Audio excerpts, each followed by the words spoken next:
அனைவருக்கும் வணக்கம். இன்றைய வகுப்பறையில் பார்க்கக்கூடிய தலைப்பானது நெடுநல் வாடை. 10 பாட்டு நூல்களில் 1, ஆற்றுப்படை நூல்கள் 5, அகம் சார்ந்த நூல்கள் 3, அகமும் புறமும் சார்ந்தது 1, புறம் சார்ந்த நூல்கள் 1. அதில் ஒன்றான நெடுநல் வாடை.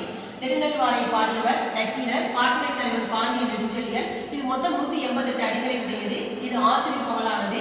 இதன் ஆசிரியர் மதுரை கணக்காயினுடைய மகன் நக்கீரனார்.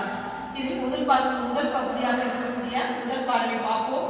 வையகம் படிப்ப வளன் ஏற்ப வளையா பொய்யா வானம் புதுப்பொயல் பொழிந்தன ஆர்களை முனைய கொடுங்கோல் கோவல ஏருடைய இடைநிலை வேறு புலம் பரப்பி புலப்பெயர்த்த புலப்பெயரோடு கலங்கிய கோடல். அதாவது என்னன்னா, இந்த வையகமே குளிருமாறு, சரி, அந்த வையகமே குளிருமாறு வளமாக அந்த மலையை சுற்றி வலதுபுறமாக சூழ்ந்திருக்கக்கூடிய அந்த மலையானது இந்த வானமே குளிரக்கூடிய அளவுல மழை பெய்கிறது.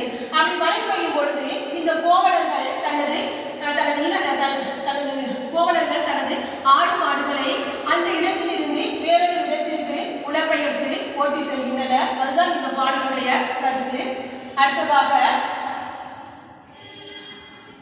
மாமேயல் மரப்ப மந்தி கூற பறவை படிவன வீழ கறவை கன்றுகோல் ஒளிய கடிய வீசி கொன்றும் குளிப்பன ஊதி பாடல். அதாவது மா என்றால் விலங்கு, சரியா?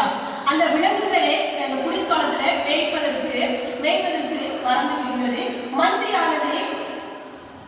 மந்தி குரங்குகளானது மேய்ப்பதற்கு மறந்து விடுகிறது. பறவைகள் படிவன வீழ, அந்த குளிர் காரணமாக பறவைகள் தனது மரத்தில் இருந்து கீழே விழுகின்றன.